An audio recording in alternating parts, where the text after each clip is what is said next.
Vamos a hablar sobre una vida expectante. ¿Qué es eso de una vida expectante? Vamos a enseñar a la iglesia a vivir una vida expectante. Yo quiero que ustedes recuerden, hay un versículo que todos lo sabemos, a ver si es cierto que lo sabemos. Es pues la fe, la certeza de lo que se espera y la convicción. O sea que sí lo sabemos. Repitámoslo todos juntos. Es pues la fe, la certeza de lo que se espera, la convicción de lo que no se ve. Tremendo, tremendo. Lo peor que le puede pasar a una persona, y voy a hacer una introducción general a esta semana, a los sermones de esta semana. Lo peor que le puede pasar a un individuo, a una persona, es acostumbrarse al estado de las cosas. No hay cosa más decadente, más crítica en la vida de una persona que acostumbrarse al estado de las cosas, a cómo están las cosas. Cuando esto pasa, cuando esto sucede en alguna persona, yo la imaginaba como una persona anestesiada. ¿Alguna vez usted ha estado anestesiado, pero total o parcial? ¿Qué pasa si lo anestesian parcialmente? Su cuerpo está, esa parte de ahí no la siente. Ahí se ve, pero uno no la siente. Y cuando a uno lo han anestesiado totalmente, uno está ahí, pero está como muerto. Y esa es una cosa horrible. Está ahí, pero no está, o como si estuviera muerto. Esa persona no tiene vergüenza, esa persona no se puede mover, esa persona no tiene aspiraciones. Algunas personas le llaman el status quo a esa situación, a un estado de comodidad, a un estado inerte, a un estado de tranquilidad, a un estado ahí en el que no se logra nada. La vida así es una vida aburrida. Es una vida que no va para ningún lado. Es una vida estacionada, estancada. Es una vida que no vale la pena vivir. Es una vida que por lo menos yo creo que yo me moriría con una vida así estancada. Pero hermanos, la mayoría de la gente está acostumbrada a esa vida así. Son como espectadores.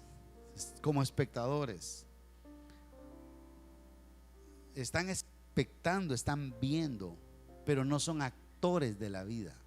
Cuando una persona es un espectador y no es un actor, está allá atrás, está sentado, está viendo, o está acostado, está muerto, está estancado. Y un espectador no es un actor,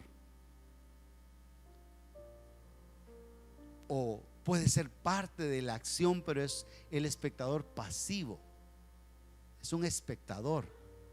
Pero cuando hablamos de la diferencia entre lo que es un espectador y lo que es expectante, notemos la diferencia. Un espectador solo mira, no es protagonista, no ha logrado nada, piensa que es parte de algo, pero realmente no lo es. Usted, un ejemplo, usted ve un partido de fútbol y usted le va al Madrid o le va al Barcelona. Usted piensa que es parte del Madrid o del Barcelona, pero realmente no es nada. No somos nada. Si gana nuestro equipo, no ganamos nada. Y si pierde nuestro equipo, no perdemos nada. Somos simples espectadores. Pero cuando hablamos de la diferencia entre espectador y expectante, hablar de algo expectante o de alguien expectante es alguien que está atento, esperando recibir algo. Me encanta mucho cuando dice la Biblia que Pedro y Juan fueron al templo y le dijeron, y el cojo le pidió, a los apóstoles que les dieran una limosna. Y dice la Biblia que el hombre estaba atento esperando recibir de ellos algo. Así dice la Biblia en Hechos, esperando recibir, estuvo atento esperando recibir de ellos algo. Y ellos le dijeron: no tengo plata ni oro, pero lo que tengo te doy. En el nombre de Jesucristo de Nazaret, levántate y anda. Y a mí me encanta esa declaración de que el cojo estaba expectante. El cojo estaba expectante, y creo que esa expectación lo llevó a recibir más de lo que él estaba imaginándose. Lo llevó a otro nivel. Estar expectante es estar mirando atentamente, es estar con la expectativa de que algo puede pasar. Es una persona que tiene visión, un visionario de lo que puede venir. Un expectante es un visionario de lo que podría venir.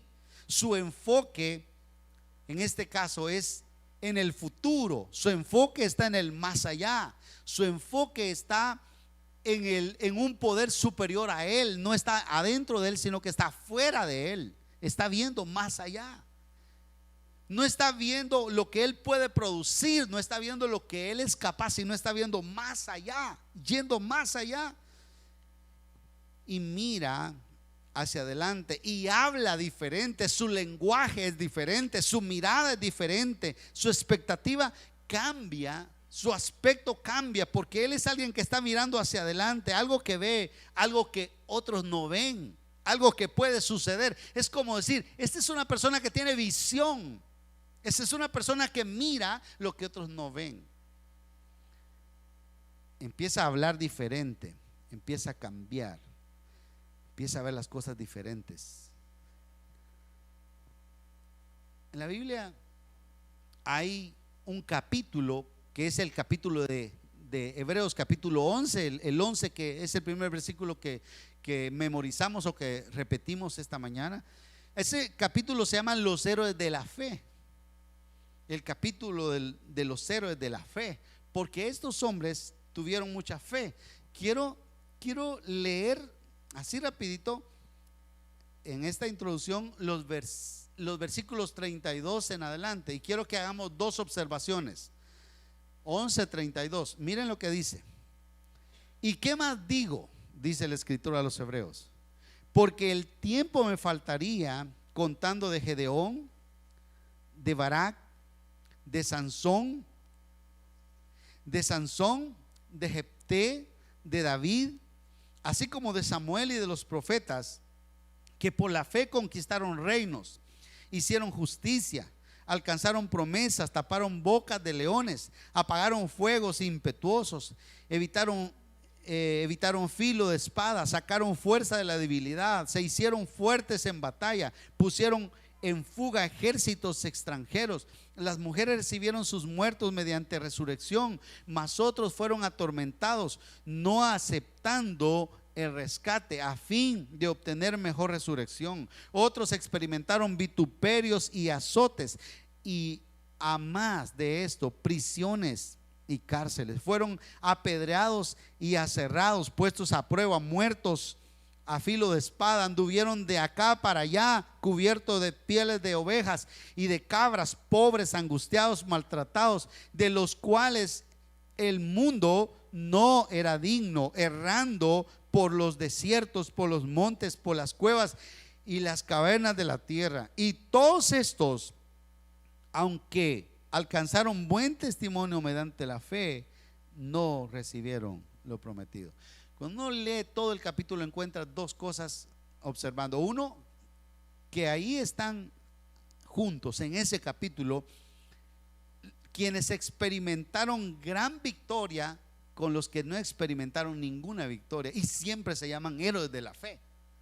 Y también la otra cosa es que termina diciendo, y esto es impactante, no recibieron lo prometido. Y eso es interesante, como así que ellos eran los héroes de la fe, como así que ellos hicieron estas hazañas, pero no recibieron lo prometido. ¿Cómo es eso que hicieron retroceder ejércitos, que taparon bocas de leones, que hicieron esto, que levantaron muertos? ¿Cómo? Pero no recibieron lo prometido. Eso me dice a mí, o nos debe decir a todos esta mañana, que la vida de un héroe de la fe, de un hombre de Dios, de una mujer de Dios, es una vida que nunca para.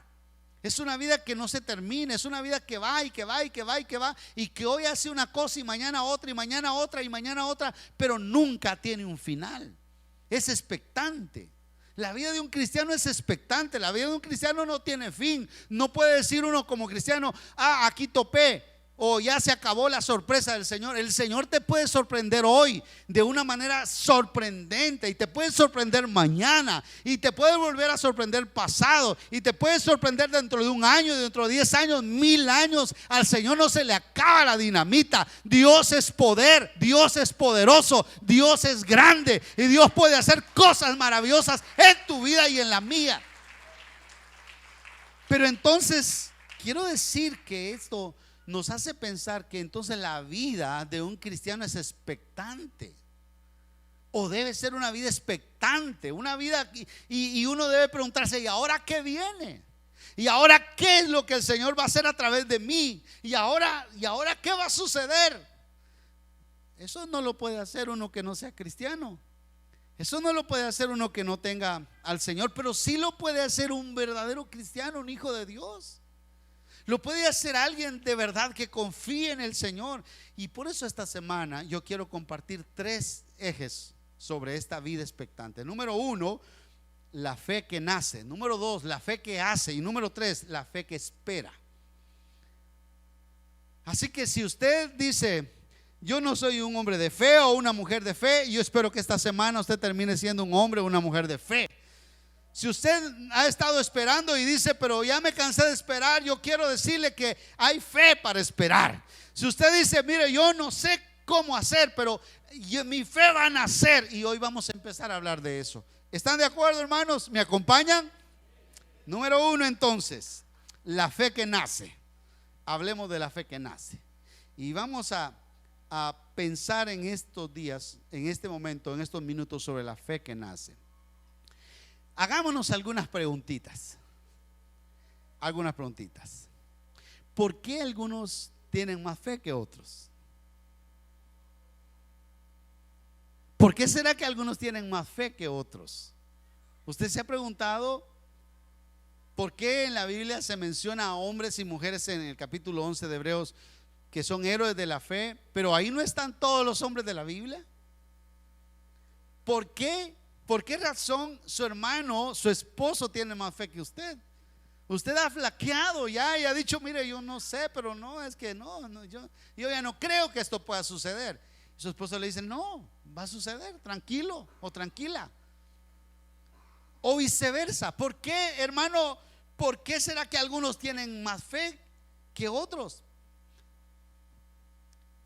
Y quizá podríamos hacer una segunda pregunta: ¿será que la fe es un regalo para unos cuantos y no para todos? ¿Será que la fe es algo que Dios le da a una persona pero no a otra? ¿Será que Dios se la da a mi hijo pero no me la da a mí? ¿Qué será?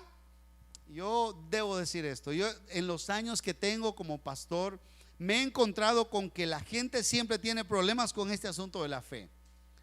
Una vez prediqué una serie de sermones sobre la fe práctica aquí en la iglesia, y un hermano me dijo: hermano, yo para eso de la fe sí soy malo. Gracias por las prédicas que nos dio, porque a mí me ayudaron un montón. Pero hay gente que dice, y con estos asuntos de la fe, empieza a preguntarse: mire, ¿y yo será que tengo la suficiente confianza en Dios como debería tenerla? ¿Será que mi hijo se hubiera sanado si yo tuviera más fe? ¿Será que realmente confío en Dios? ¿Por qué tengo pensamientos malos? ¿Por qué tengo pensamientos impíos? ¿No será que yo no soy hijo de Dios? Si mi fe es firme, ¿por qué cuando yo oro por la gente, en vez de sanarse, se muere? Si yo tengo fe, ¿por qué cuando yo le hablo a la gente de que se convierta a Cristo, en vez de convertirse, me apedrea o me maltrata? ¿Por qué nadie se convierte cuando yo le hablo de Jesús? ¿Por qué no he ganado a nadie para Cristo? ¿No será que yo no tengo fe? ¿No será que mi problema es el problema de fe? ¿Por qué será que a otros sí, a mí no? Estos son problemas a los que nos enfrentamos. Pero yo quiero decirle hoy, por más dudas, por más cuestionamientos que usted tenga, por más preguntas que usted tenga con respecto a la fe, yo le voy a demostrar que la fe no es un producto de una lotería. La fe no es un producto de una asignación. La fe es el producto de una acción. La fe es una decisión. La fe nace, si usted quiere nace, o si no quiere no nace. Y con esa premisa, con esa idea, yo quiero llevarles a que leamos el pasaje que nos va a servir para sacar 2 o 3 principios importantes. Marcos capítulo 4 y versículo 35. Léanlo así conmigo, por favor.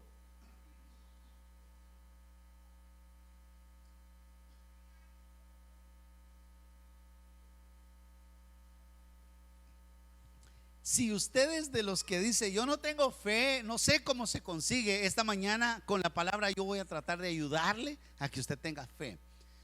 Esta mañana espero que su fe empiece a nacer. Yo espero que su fe sea sembrada como una pequeña semilla, que usted empiece a cultivar la fe desde hoy, que hoy empiece a crecer su fe a la luz de la palabra. Vean lo que dice Marcos capítulo 4 versículo 35. Lo tienen, hermanos, y si no está en pantalla, dice la palabra: aquel día, cuando llegó la noche, les dijo: pasemos al otro lado. Y despidiendo a la multitud, le tomaron como estaba en la barca, y había también con él otras barcas. Pero se levantó una gran tempestad de viento y echaba las olas en la barca de tal manera que ya se anegaba. Y él estaba en la popa, durmiendo sobre un cabezal.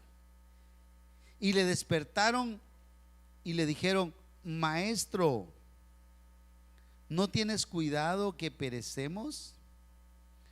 Y levantándose reprendió al viento y dijo al mar: calla, enmudece. Y cesó el viento y se hizo grande bonanza. Y les dijo: ¿por qué estáis así amedrentados? ¿Cómo no tenéis fe? Mire qué pregunta les hace. ¿Cómo no tenéis fe? Entonces temieron con gran temor y se decían el uno al otro: ¿quién es este que aun el viento y el mar le obedecen? Tremendo, tremendo. Ustedes quieren, ¿cuántos quieren tener fe? Levánteme la mano los que quisieran tener fe, de veras, así, pero fe, bastante fe. Bueno, les tengo una mala noticia. Si ustedes desean tener fe, tienen que pasar circunstancias difíciles.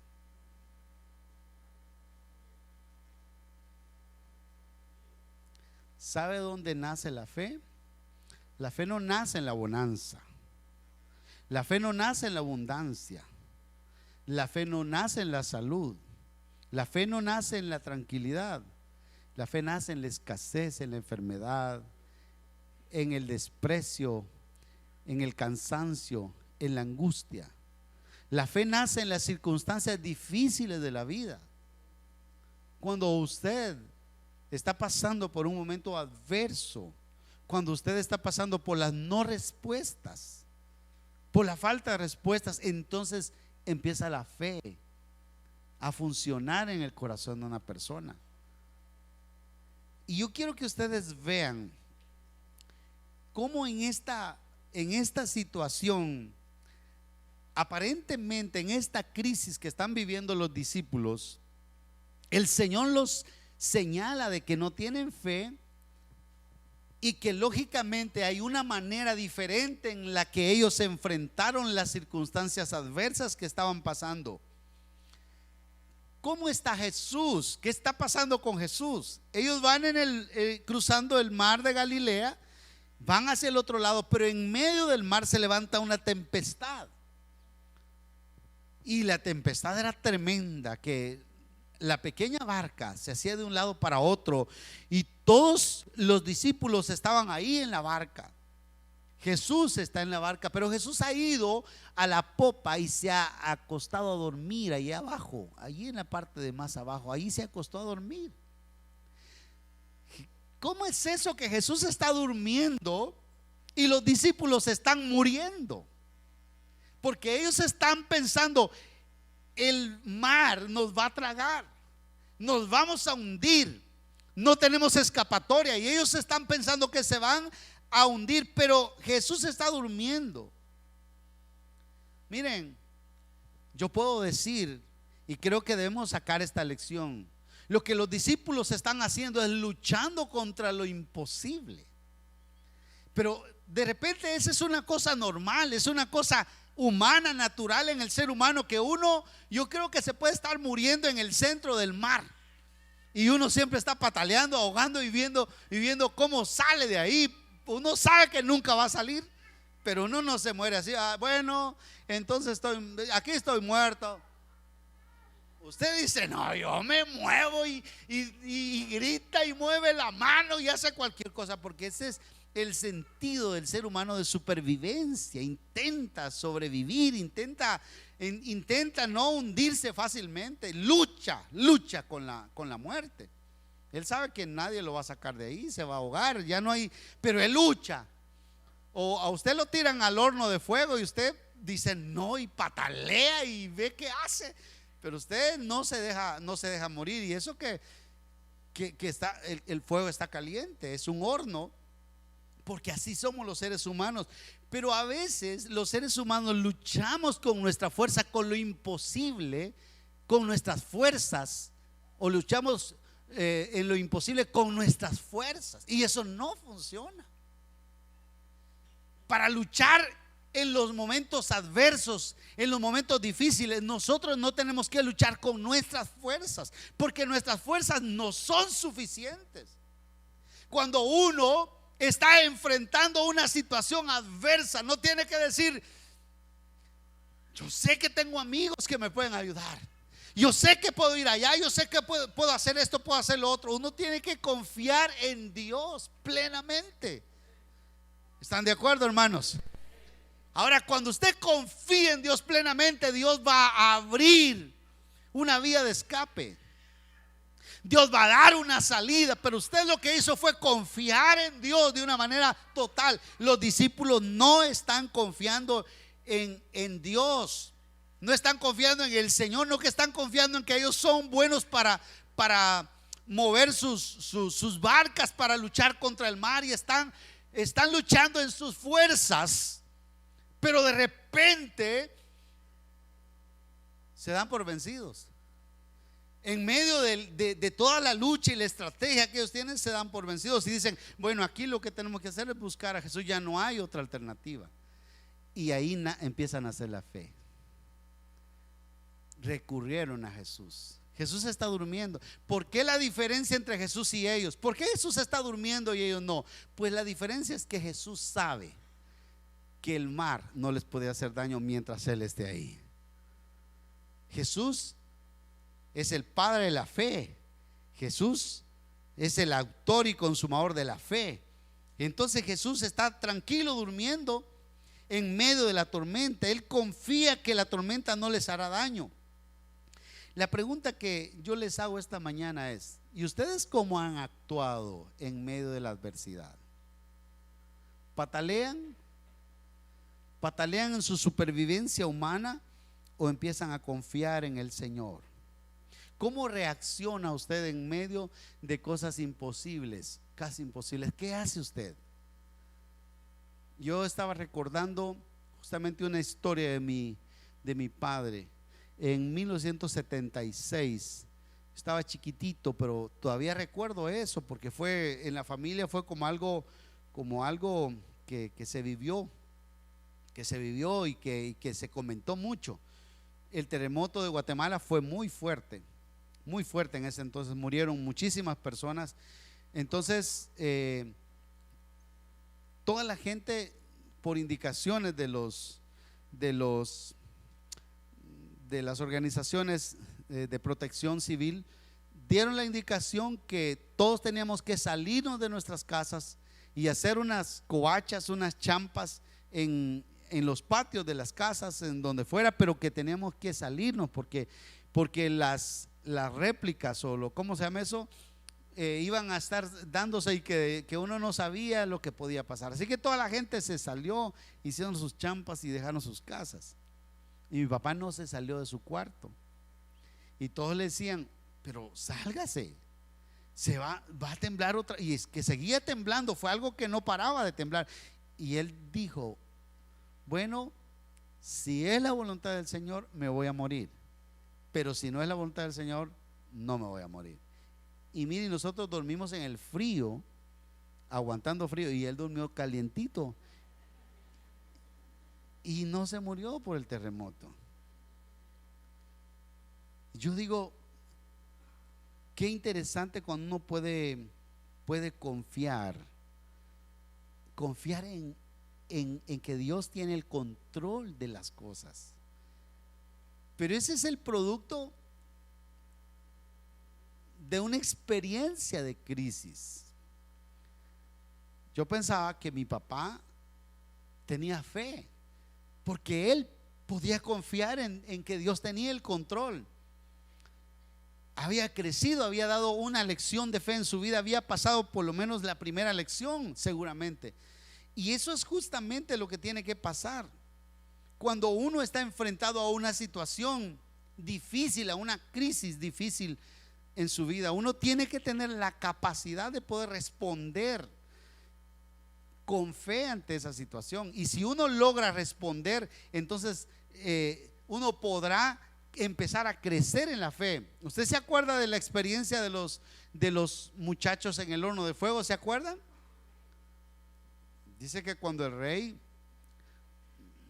vino a ellos y les dijo que tenían que adorar la estatua de oro que él había levantado, y que si no el horno de fuego se calentaría y que ellos serían quemados, dice que ellos respondieron: oh rey, sepas, oh rey, que no es necesario que te respondamos, porque el Dios al que nosotros servimos nos puede librar del horno de fuego que tú has preparado. Y si no nos libra, sepas, oh rey, que no adoraremos la estatua. ¿Qué crisis más grande?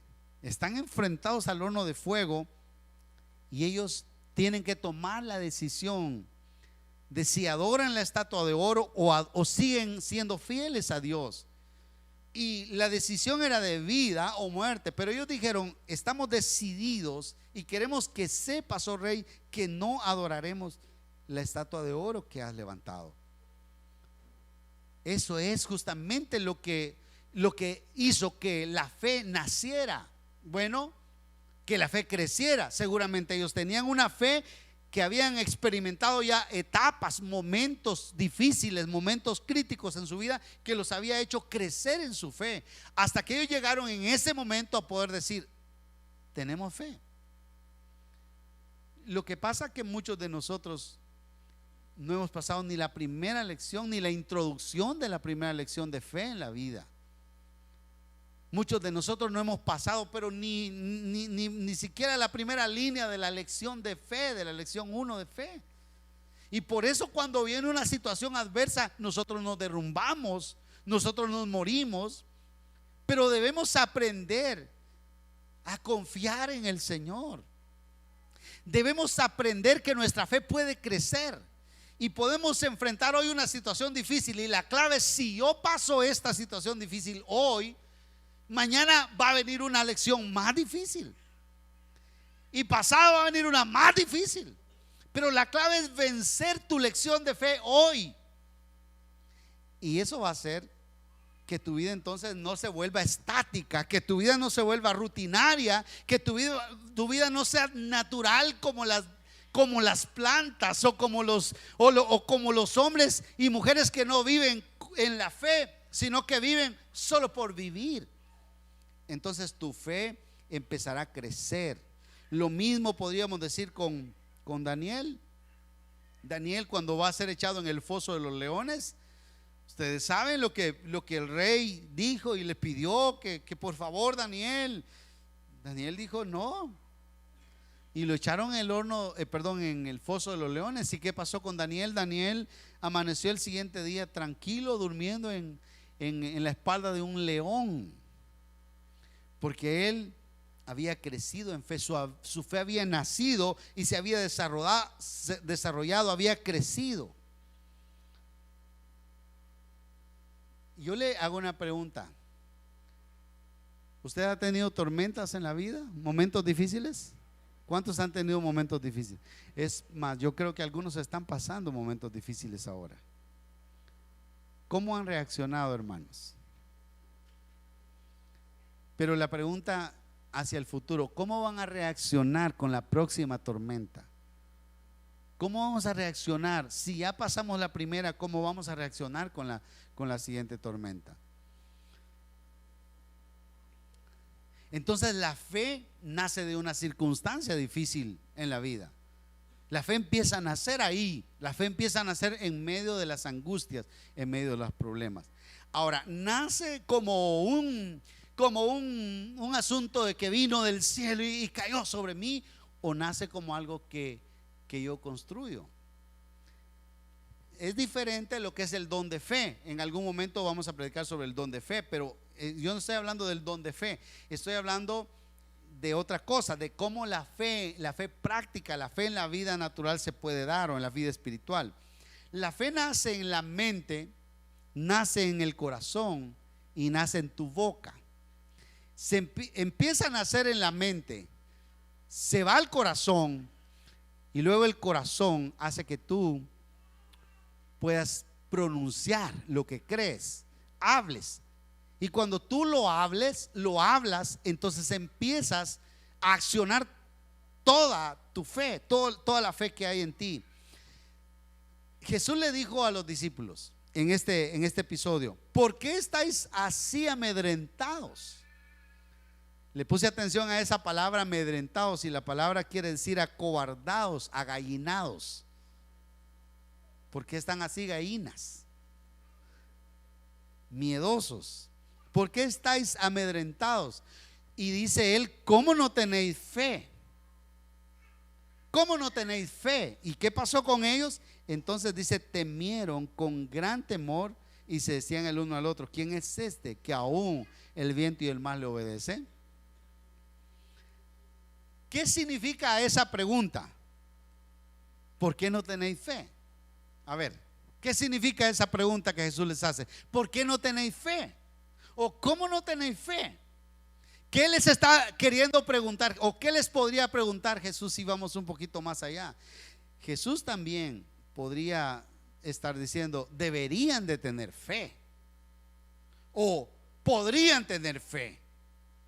No tienen fe.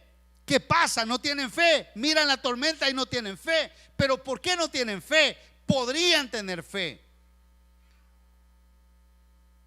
Es como si él está diciendo: ustedes han decidido no tener fe.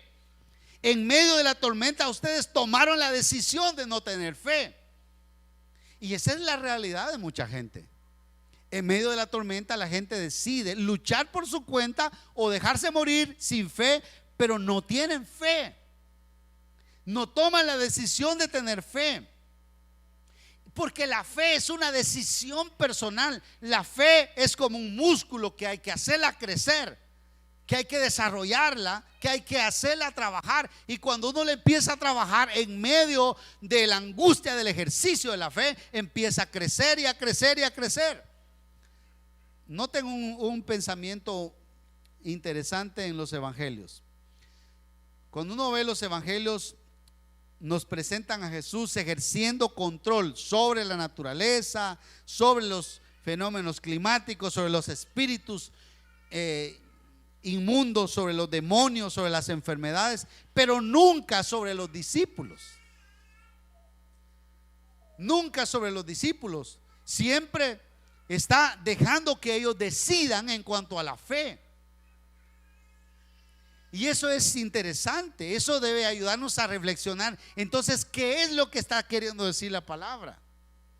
Está queriendo decir que el Señor quería que ellos decidieran tener fe. Así que la fe es algo que empieza a crecer en la mente, en el corazón, en los labios, y empieza a crecer en base a experiencias difíciles, pero también en base a la exposición a la palabra de Dios.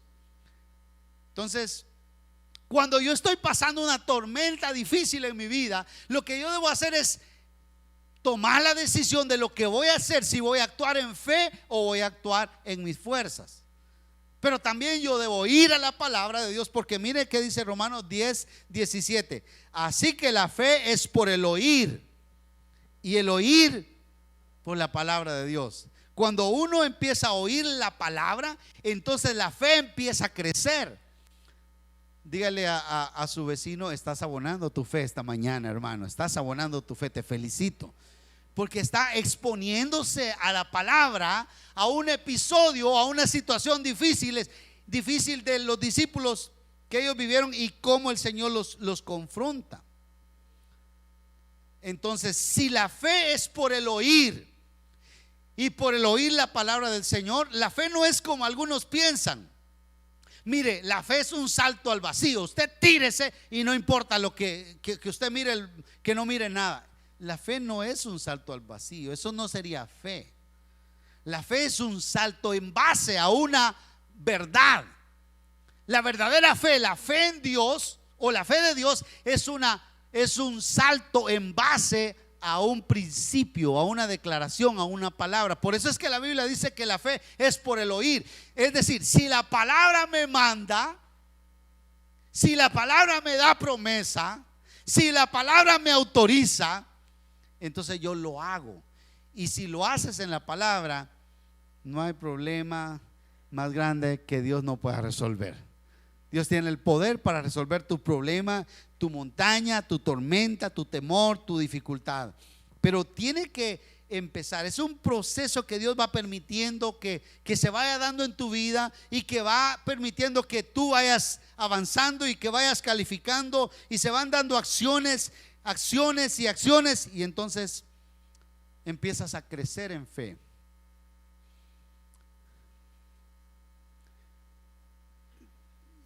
Sin la intención de ser soberbio. Dios sabe que no, mi corazón no busca eso, pero como experiencia personal yo les puedo decir, y con humildad, que mi fe ahora es diferente que cuando yo empecé hace 32 años mi ministerio. Cuando yo empecé hace 32 años no tenía la misma fe que tengo hoy. Yo he avanzado, yo he crecido de una manera sorprendente. Yo no tenía fe ni para pelear con un zancudo cuando empecé. Le tenía miedo a mi suegra. Le tenía miedo casi a todo. No tenía fe. Tenía miedo a pararme aquí adelante y hablar en público. Tenía miedo casi a todo. Y yo creo que el Señor me fue pasando por lecciones, pequeñas lecciones de fe, y empecé a dar pasos de fe. Y yo no le digo que yo tengo una fe que mueve montañas, una fe increíble, pero que mi fe ahora es mejor que antes. Yo recuerdo una vez en la mañana, como teníamos poquitos miembros en la iglesia y no había gran trabajo como pastor, porque si uno fuera pastor solo de predicar y de visitar un que otro hermano que no vino el martes al culto, si ese fuera el trabajo mío, yo pasaría tranquilo durmiendo, dormiría hasta las 8 de la mañana y luego me levanto a desayunar y hago otra siesta de 9 a 10 y luego almuerzo, y después de almorzar hago otra siesta hasta las 3, y a las 3 de la tarde salgo con mi Biblia a ver a una hermana que no vino al culto, y así mucha gente estaba contento con ese tipo de pastor, pero yo no soy así. Yo no paro, yo voy para un lado, para otro, me muevo de aquí para allá, haciendo esto, pensando esto. Pero yo recuerdo que una mañana, de esas mañanas, de ese tipo de pastor, yo vine y me senté por aquí. Aquí era, el templo llegaba hasta aquí. Deben saber los antiguos que el templo llegaba hasta aquí. Aquella pared estaba aquí, era una pared de madera. Y entonces ahí estaba el altar, un altarcito, unas cositas de madera, y aquí atrás eran unas bodeguitas, y aquí había un corredorcito en esta parte de acá con ladrillo de calavera. Y entonces yo vine en la mañana a hacer mi devocional a ese corredorcito. Me vine de allá caminando por las puertas. Aquí había una puerta y salí por las oficinas atrás, unas bodeguitas que habían ahí de materiales viejos, de cosas viejas. Y entonces vine y me senté ahí a hacer mi devocional. Y empecé a orar y empecé a ver ese espacio de ahí. Era un tierrero, había un palo de aguacate por ahí y unas cosas viejas, una pila vieja, unas cosas allá que ya se estaba cayendo, toda aquella zona. Y el Señor empezó a hablar a mi corazón y yo empecé a llorar, pero con miedo.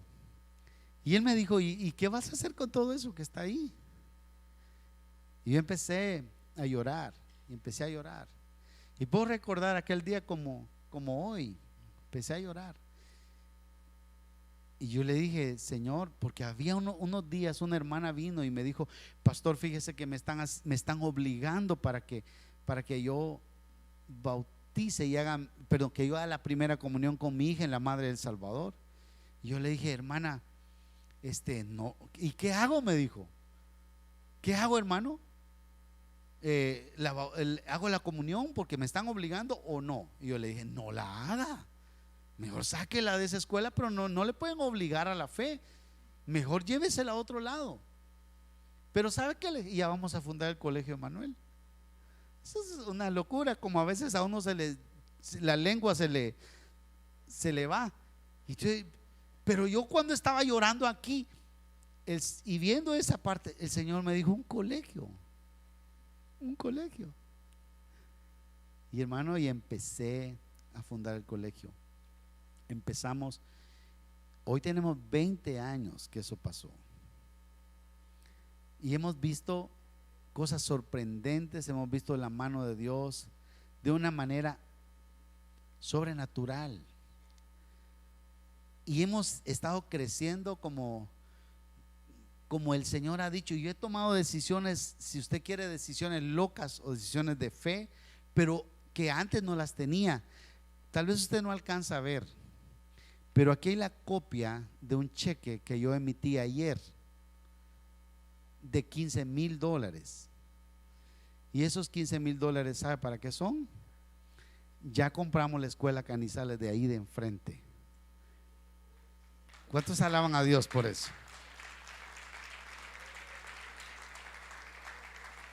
Tal vez algunos estudiaron en esa escuela. Es un local viejo pero grande, muy grande.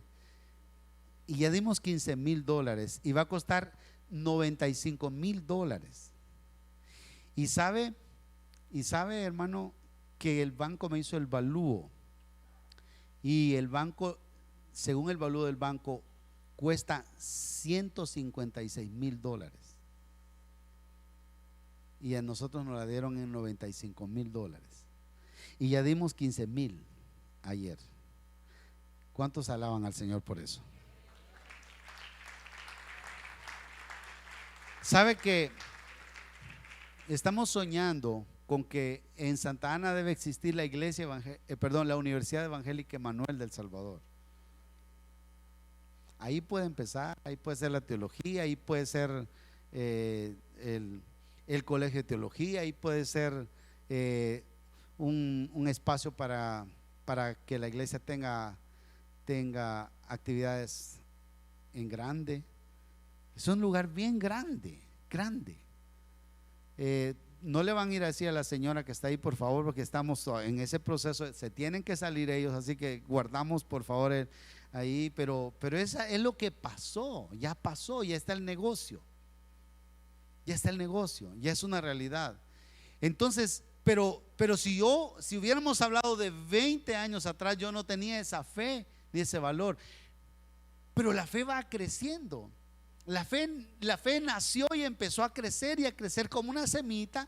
Y yo no sé si ahorita tú apenas tu fe alcanza para matar un zancudo, pero esa fe tiene que crecer, porque la vida de un cristiano tiene que ser una vida de fe, una vida expectante, una vida que va más adelante de lo que uno puede hacer por sus propias fuerzas. La vida de fe es expectante, porque la vida de fe puede hacer cosas que yo no puedo hacer. La vida de fe puede activar el poder sobrenatural de Dios. La vida de fe puede hacer que Dios envíe su bendición y que honre la fe que yo tengo. La vida de fe puede tocar el corazón de Dios, puede honrar al Señor. Y mire, quiero que vean estos 4 versículos. Tal vez me siguen rapidito ahí en comunicaciones los muchachos. Mateo 9:28. Y no tengo una palabra común aquí, solo los leo rapidito como una comprobación de cómo la fe es una decisión. Miren Mateo 9:28. Y llegando a la casa, vinieron a él los ciegos, y Jesús les dijo: ¿creéis que puedo hacer esto? Y ellos, ¿qué dijeron? Le pudieron haber dicho no. ¿Y qué hubiera pasado? No eran sanos, pero ellos le dijeron sí. Pero ese sí, creemos, fue un sí que el Señor conocía desde lo más profundo del corazón. No era solo un pensamiento, sino que era algo que estaba en el corazón de ellos. Y no solamente estuvo en el corazón, sino que lo dijeron, sí. Si el Señor le preguntara esta mañana a usted: ¿crees que yo puedo sanarte de esa enfermedad? ¿Qué le diría a usted? Creo. Sí, Señor, creo. Pero la pregunta es: cuando el Señor hiciera el scouting o el examen y entrara hasta allá a lo más profundo y tocara el corazón, ¿podría realmente encontrar fe en las palabras que usted dijo? ¿Será que él diría: sí, lo que él dijo es cierto, yo le voy a sanar porque él dijo sí? Pero ese sí no es un sí del diente al labio, no es un sí solo de la mente, sino que es un sí de su mente, de su corazón, y lo está declarando ahora. ¿Sabe por qué mucha gente no recibe lo que Dios puede hacer? Porque simplemente lo repite como un loro, o le dice como una declaración religiosa, pero no lo cree de corazón. Miren el otro versículo, Juan 1:50. Respondió Jesús y le dijo: porque te dije, te vi debajo de la higuera, ¿crees? Cosas mayores que estas verás. Cosas mayores. Apenas has empezado a ver, porque tomaste una decisión de creer. Porque cuando empiezas a creer, dice el Señor a Natanael, empiezas a aperturar la posibilidad de opciones que yo tengo, y empiezas a ver la mano de Dios obrando en ti, y vas a ver cosas mayores. Juan 9:35. Oyó Jesús que le habían expulsado al ciego, y hallándole le dijo: ¿crees tú en el Hijo de Dios? Y la palabra es crees. ¿Crees tú en el Hijo de Dios? Cuando los fariseos le preguntaron, le dijeron: di que él no es hijo de Dios, que tú fuiste sanado, pero no es hijo de Dios, que es pecador. Y él dijo: si es pecador no lo sé, pero una cosa sé, que habiendo yo sido ciego, ahora veo. Y él está honrando a Dios y está diciendo: a mí no me importa lo que ustedes piensen, a mí no me importa lo que ustedes creen o lo que me quieran decir, pero lo que sí les quiero decir es que Él me sanó. ¿Quiénes podrían decir que Él ha hecho una obra en sus vidas esta mañana? y que nadie les puede quitar eso. ¿Quién me puede quitar a mí que el Señor me perdonó, que el Señor me salvó, que el Señor me hace sentir su presencia, que el Señor me respalda, que el Señor está conmigo? ¿Quién puede decirme que no? ¿Quién? Porque eso yo lo sé, yo lo siento, yo lo veo, y aunque otros digan que no, yo sé que sí. Amén, hermano. ¿Quién puede decir eso? Si su fe va creciendo, puede decirlo. Juan 11:26. Y todo aquel que vive y cree en mí no morirá eternamente. La pregunta que el Señor hizo: ¿crees esto? Y lógicamente los que creen pueden tener cualquier cosa del Señor, pero la fe nace. Entonces la fe nace. La fe no es una cosa mágica que vino de repente. La fe nace y empieza a crecer, y empiezas tú a tener experiencias de fe, y vas avanzando y vas creciendo y crees, y un día tú vas a ver la mano de Dios a través de la fe que Dios te ha dado. ¿Cuántos tienen esa expectativa, hermanos? Esa es una vida expectante. Esa es una vida expectante. Si yo tengo eso, entonces yo no tengo motivos para vivir enojado, afligido, agobiado, porque yo creo que Dios tiene poder. Jesús puede calmar las tormentas externas, pero no puede cambiar tu tormenta interna. Si tú tienes tormenta de incredulidad, de miedo, de temor interna, pues esa no te la puede cambiar el Señor. Ahí te deja. Bueno, dale. Si eso crees, pues eso va a ser. Si crees que no hay solución, pues no va a haber solución. Y por eso Él te deja a ti la decisión de fe. Lo importante no es entonces qué me dice la situación, qué me dice el corazón o qué me dice las circunstancias, sino qué me dice el Señor, qué dice la palabra. Y en esa circunstancia difícil, cuando uno tiene fe, puede salir, porque para Dios todo es posible. ¿Están de acuerdo, hermanos? Porque para Dios no hay nada imposible. La fe puede hacer que uno pueda mover montañas. Respondiendo, Jesús les dijo: tened fe en Dios, porque de cierto os digo que cualquiera que dijera a este monte: quítate y echate en el mar, y no dudar en su corazón, sino que creyere, será hecho lo que dice. Lo que diga le será hecho. Por tanto os digo que todo lo que pidiereis al Padre orando, creed que lo recibiréis y os vendrá. Y os vendrá. Amén, hermano. Entonces, ¿cuántos quieren hacer nacer su fe? ¿Cuántos creen que ya nació? ¿La tienen como una semillita? ¿O ya la tienen grandecita? ¿Qué pueden mover? ¿Un chiribisco o un árbol grande? ¿Qué pueden mover? Pero lo que yo les digo es que ustedes pueden hacer crecer su fe. Así dice la palabra. Amén, hermano. Dele un aplauso al Señor. Dele la gloria al Señor.